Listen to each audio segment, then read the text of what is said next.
Hey, have you tightened up today? Welcome. I'm the Two-Tone Bandit, and this is a podcast for Tennessee Titans fans by a Tennessee Titans fan. I want you to pull up and represent that two-tone blue the way that you want to, because we do what we do for the two-tone blue. Look, this is a community for us, a place where the fans can actually have a voice. That's what this is for. This isn't the next reporter show. You can get good info here for sure, but more importantly, you a fan, this is a place for you to come and have a voice. And on today's episode, the fan we got coming back is the Brian, straight off of Twitter. He wants to discuss why is Ridley and Levis still on the roster. I don't know, but we're going to talk about it. Let's jump into it. But before we do, I need you to lock in, subscribe, tighten the hell up, and let's get straight to it. All right, jumping straight into it. The Brian is in the building with the Two-Tone Bandit, and he has something in Levis, and I'm gonna try to advocate. We're gonna make our points, and we're gonna meet in the middle, man. It's all respect and love, but I think it's a good conversation. And like I said, it's this place for the fan to have a voice. You want a topic you want to talk about, you're welcome to come on, and we're gonna put it out there so your voice can be heard too. But I'm gonna get the ball rolling. Hey, look, man. Hey, man. Hey, you know what? I'm not going to say that I'm over here like standing on the mountaintop for Ridley, but I do feel like he still has some type of opportunity in this system. But what's your hesitancy? Why you want him out of here? Like, what's going on? Talk to the people, Brian. Tell them how you feel, man. All right, man. Look, I enjoy Ridley's time here. Everybody could say that, it was Callahan's system. No, because the first year in Callahan's system with Ridley, and he had Mason Rudolph and Will Levis throwing to him.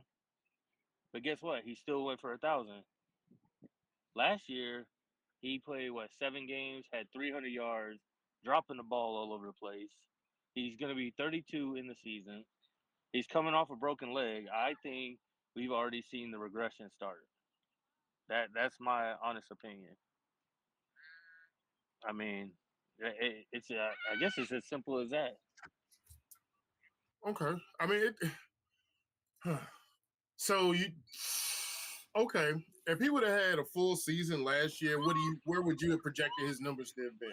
Where do you think he would have ended the season last year? And it's all speculation, but yeah. I mean, if you just go with the math, I mean, was there 17 games? 18? So about 700 something? So he had 3 something and 7. So he had 3 and 7. So 14 would be 6 something. I mean, he would have been around 9. Okay. But that's depending, because like I said, you still had Chim coming on, who finished with 4? A little over 4? Yeah, I believe so. You had Io Manor, who finished a little over 5. So I mean, I still don't think he wouldn't. I'd say between 8 and 9.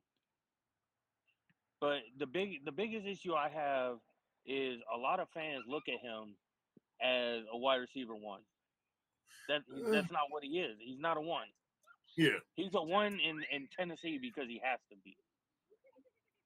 At least they pay him like a 1. Exactly. Yeah, that too. But he's not. He's a wide receiver 2 and a 2 on most teams.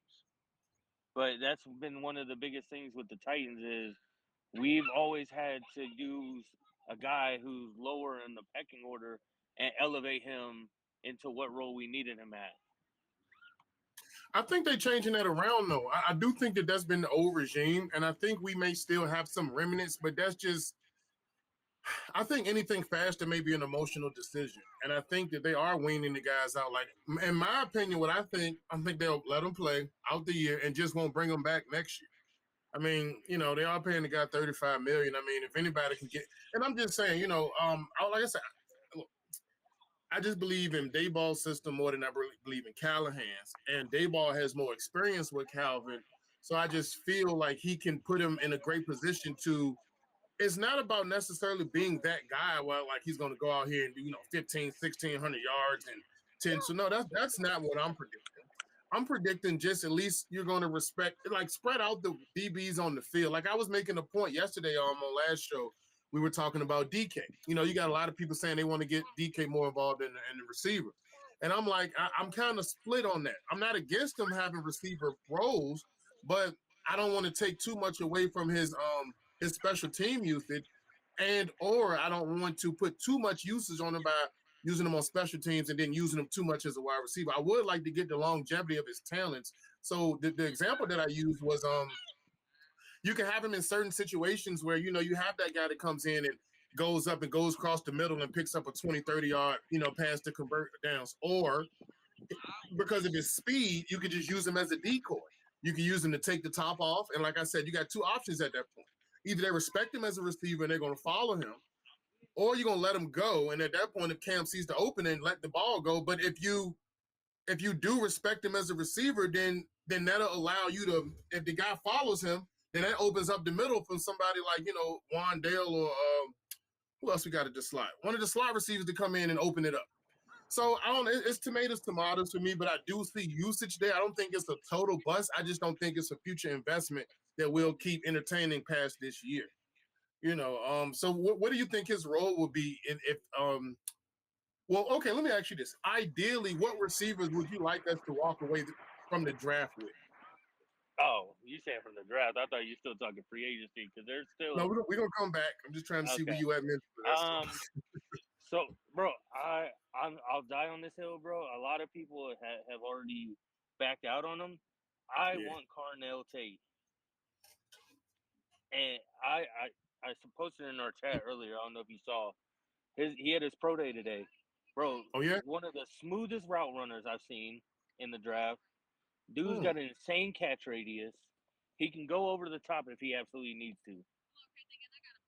And I've been high on Carnell Tate. Whether or not they looking at him, I don't know. But I like Carnell Tate. Okay. You where did you see it at? They got video or you saw it? Yeah. No, I found a video on Twitter earlier. I posted it in our chat. Okay. It's in there. Another one, if we, depending on what we do in the first, obviously, whether it's Jeremiah Love or we take one of the edge rushers or Sonny Styles, whatever it is, Chris Brazzell, bro, 6'5", he ran a 4.37, bro. We don't have a guy that's 6'5", ran a 4.37, and that dude can catch everything in his area.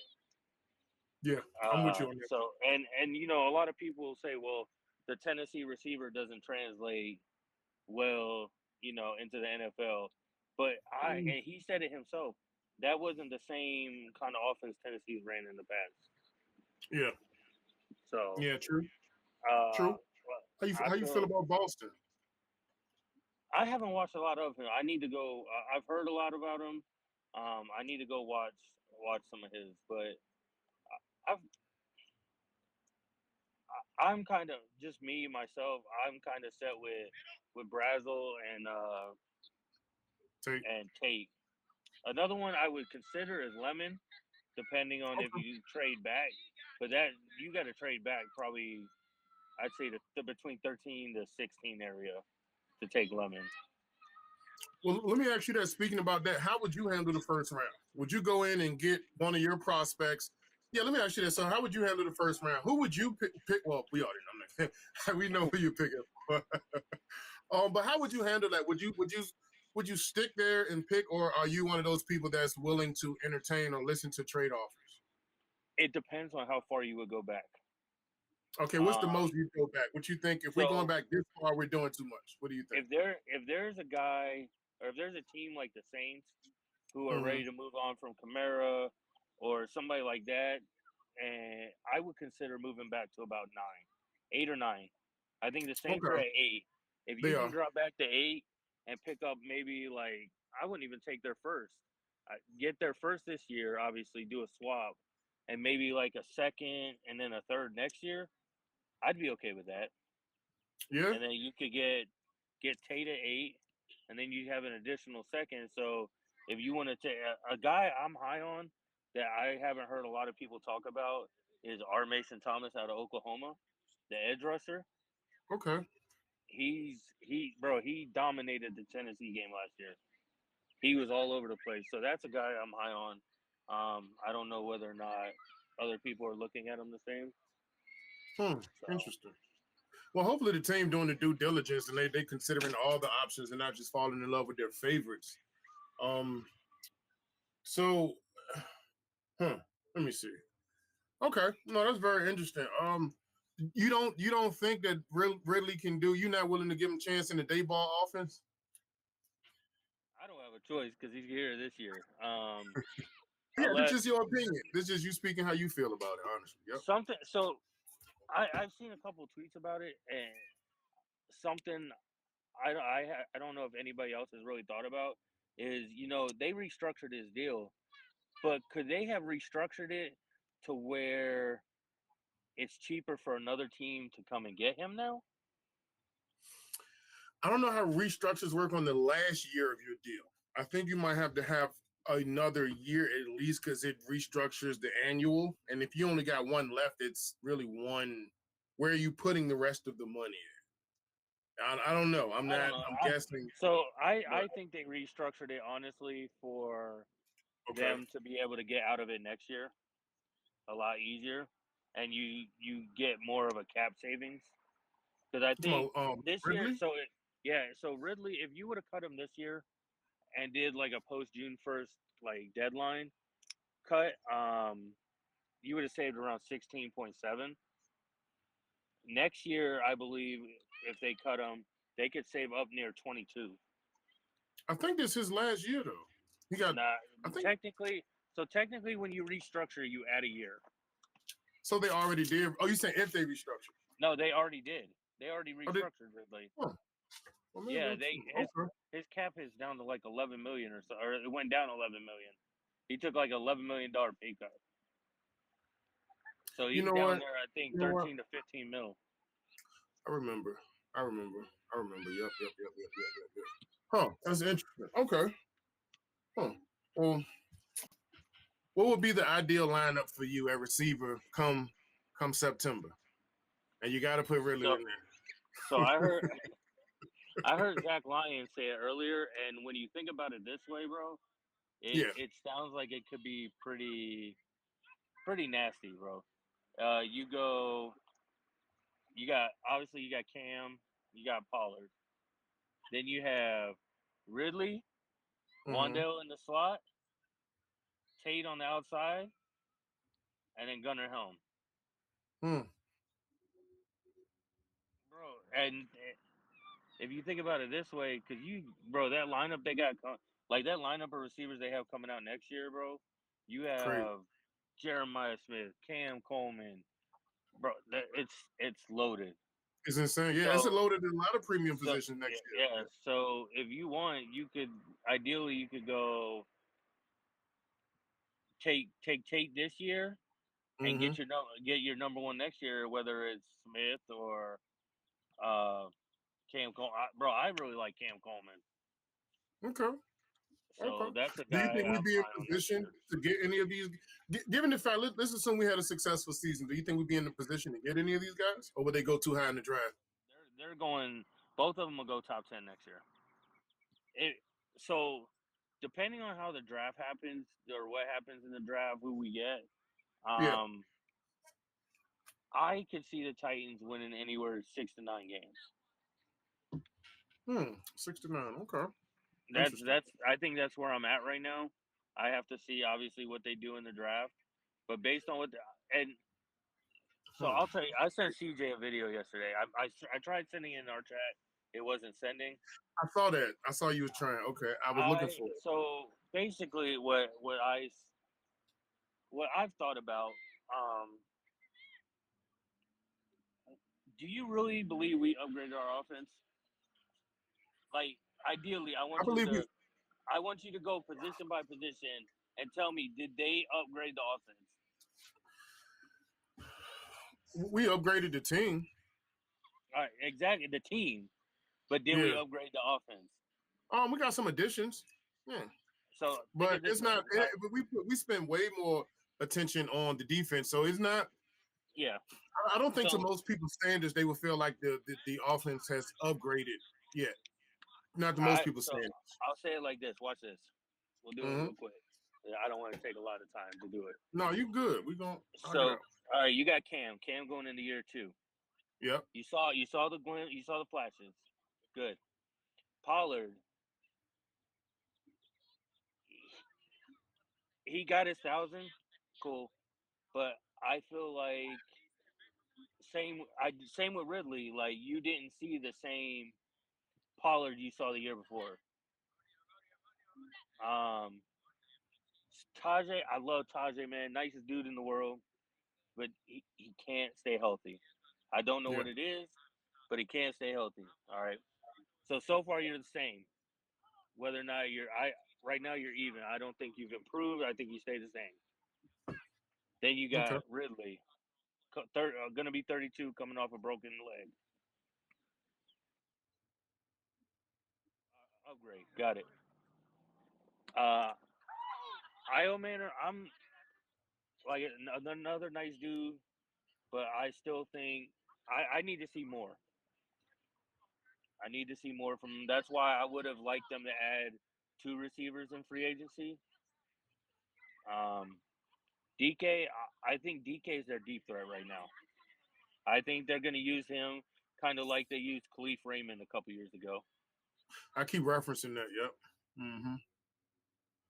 Gunnar Helm, I love Gunnar. That's my guy. I think he's going to take a step, and I think he's gonna surprise a lot of dudes because think of it. What did Daboll do when he was with Buffalo? Who were the 2 top targets in Buffalo when Daboll was there? It was the tight end. Who was it? Was it what the hell? Who did Dawson it? Knox Austin and Knox. Dalton Kincaid. Yep. So I'm high. I'm excited to see what Gunner does. But Yeah. I mean, if you really You take, back with us? I don't know what happened. It said it messed up. I don't know. Yeah, I don't know. The damn soccer ball hit your phone, man. That's what happened, man. Nah, ain't no soccer, bro. We out here flag football. We ain't doing no soccer. Oh, y'all doing flag? All right, that's what's Yeah. up. Yeah. Last thing you was talking about, I'll clip it together. You was just talking about Dayball and how you was excited about Gunnar Helm. Yeah. So yeah, I feel like Dable with Gunnar Helm. I think he's gonna show out this year. That it's he. If you go back and you look at last year, Gunnar Helm was the most consistent receiver. Least amount of drops. Like, dude, anytime he got the ball, he caught it. Yeah. Um, so I like Gunner. Like I love Chig, another nice dude, but I feel like he just disappeared too much on us, and that Yeah. was a big thing with me with Chig. So, but I just like I said, bro, I took a step back and I really looked, and I'm like, did they do everything they could to upgrade around Cam? And I feel like they stayed idle. Like I think they literally evened out. Like yeah, they added another receiver, but I would have added 2. There's one out there I'd still add. I don't want to get everybody riled up, so I'm not gonna And say it. they still might though. They still might. But Yeah, me, I just honestly, I don't know. My thing is I don't know what people are expecting and why they like. I don't see how. I don't. It's hard for me to look at all the progress we've done and still feel incomplete because, like I said yesterday, like you can't find me one NFL team that heads into the season and people won't feel like, oh, they still need to fix this. I've never seen one NFL team that the fan bases feel like, oh, we're complete on every single phase. We have everyone we want. So I think no matter what we do, we're always going to be looking at the team like, oh, we can use it better this. We need one more of those. But you change. We was doing the free agency signing, so we was going over. I think we got like 27 people on this, 27 new people on all this right. team. And now, all right, let's do this. Okay. Do you think they upgraded at center? Yeah. I mean we good at center. I think we good. I, Schlottman is bro, fine. yeah, but How can Slotman, you have so much to say about any of these college players, but then you question Schlottman? They haven't proven a thing in the NFL, but yet we were advocating for that. That's what confuses me. Slotman played what 5 games last year? 363 snaps. 363 snaps. If you want to talk about on pace for something, it means if you're looking at on pace, for one, he hasn't given up a sack in almost 400 snaps. And then if we want to just multiply that just for a pace, if you double that, that's almost 720 snaps, which we would still have to give an average of 0 sacks and 6 pressures. If we are extrapolating on pace, Why can't he be our Linden? Why do we always have to go get talent? Why can't we have homegrown talent? Why does everyone have to be a name? Why can't names start to come out of I Tennessee agree. because we're developing better talent and a better program? I We got to mean, believe at some point everyone has to start somewhere, and just because a guy's good doesn't guarantee he's going to be great the next year. And just because a guy's bad doesn't, so it's always a prove it to me lately league. So I mean, if we're going off of lately, I mean, that's a sample size that has me saying, hey, but also 27 new starters, man. We're not done. People are treating this like this is the last year that football exists. Like, no, you're right. This man came in. It's like if I come to your house and you tell me, hey, how long is it going to take for you to build this porch? I'm like, oh, it's going to take me 3 days. And then in a day and a half, you're like, hey, man, you still haven't done the porch. You haven't done the rafters. You haven't done it. I'm like, I told you 3 days. Borgonzi told us 3 years. And I mean, not to say that we shouldn't have an opinion or, want what we want. I mean, it's a sport. We're always going to evaluate and look. But from my standpoint, I'm like, we still have one more off season. By the time we get to May next year, the team we'll be looking at is Borgonzi's built team. He still isn't done. He still has 2 more drafts and 1 more off season left because he gave us that time frame. So I feel like we will have needs or concerns going into the season. But let me ask you this question. Let me ask you this. Because it's another question that helps me feel better about work. Now, I'm not saying that we shouldn't do anything else. We should, no, but I'm not as worried. And this will tell you why. So let me ask you this question I've been asking a lot of people. If you took the current coaching staff that we have right now, and that was the coaching staff that we had prior to the season before we played Denver, do you think we would have still ended the season 3-14? I'm with you. The coaching staff. No, I'm just saying, do you think if we had the current coaching staff last year, do you think we still would have went 3-14? I think we may have won maybe 1 or 2 more games. Just because I don't, bro. Our roster last year was not good. Not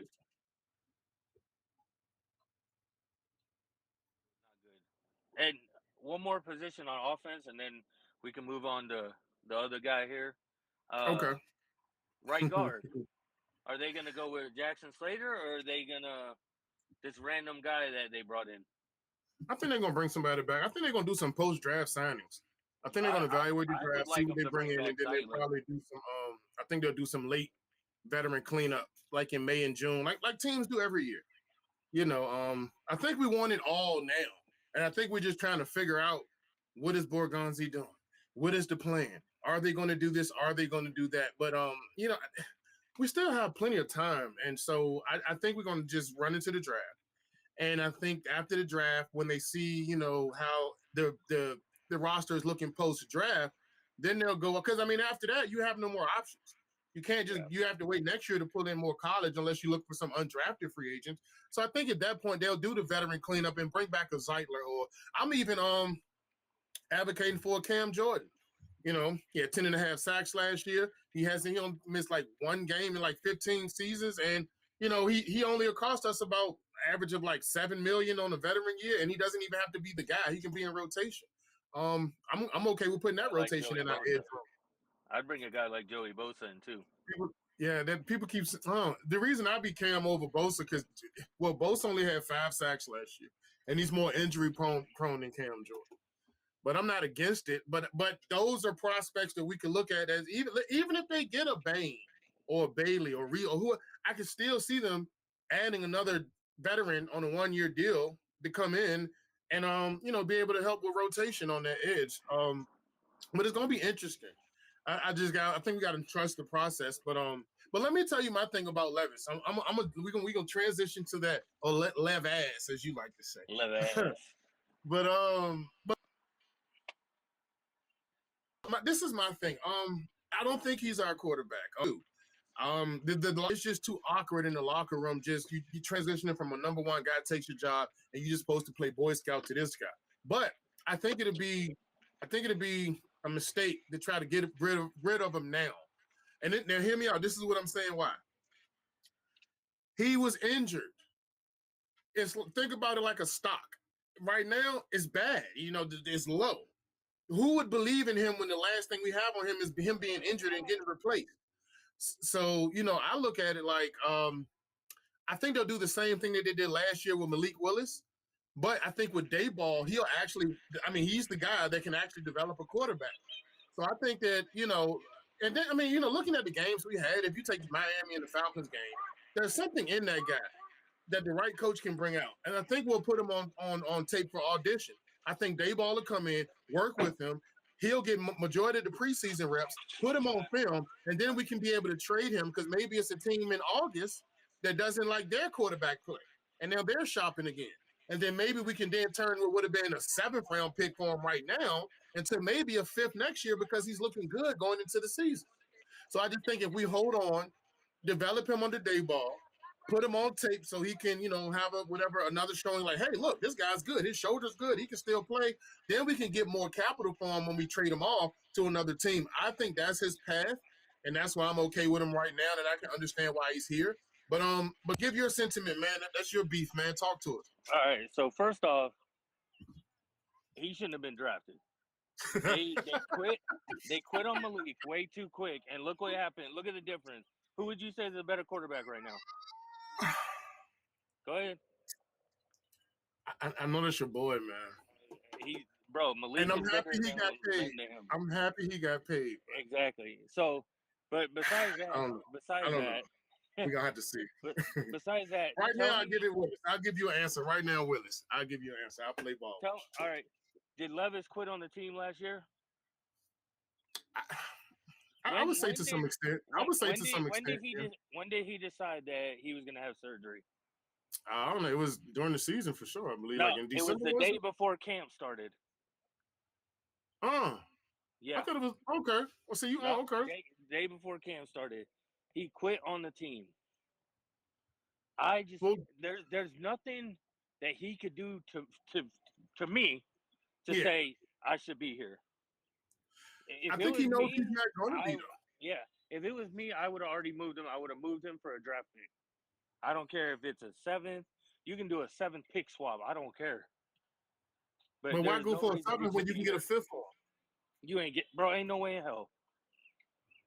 There ain't nobody in this league, bro. There's nobody in this league that's gonna give you a 5th. What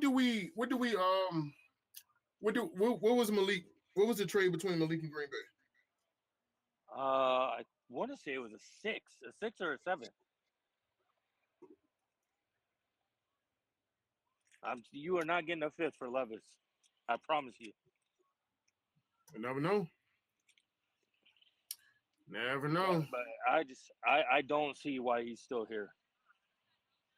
I mean, there's no reason to let him go. He's a locker room cancer. Bro, when you quit, he's not here. But when you quit on your team the day before camp starts, you're setting a tone for yourself. You're showing them, hey, there ain't no reason for me to be here. It wasn't. And but you feel that way, but when he does it, he's a problem. But you're saying it, and he felt that way, but where's the disconnect? You should be happy he left the team. Yeah, and he should keep leaving. You said keep leaving. Yeah. Oh man. I'm about to get these kids home and get them fed. They finish football practice.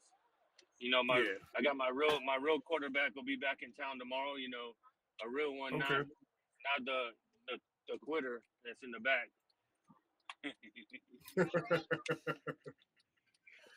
All right, that's cool. All right, that's cool.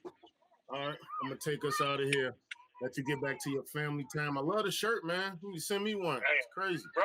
Hey, going Fanatics. That was the Two-Tone Bandit and the Brian talking about Ridley, Levis, and the Titans. Look, all fans are welcome. I want to get the feedback. I want this to be the central spot where fans come and talk. They chop. All right. I want to appreciate y'all for tapping in and rocking out with me. Thank you for watching and being a part of this journey because I'm really trying to build something special over here. A place where Titans fans can pull up, speak up, feel at home, help me get the word out so that more of the Two-Tone Blue family can do the same.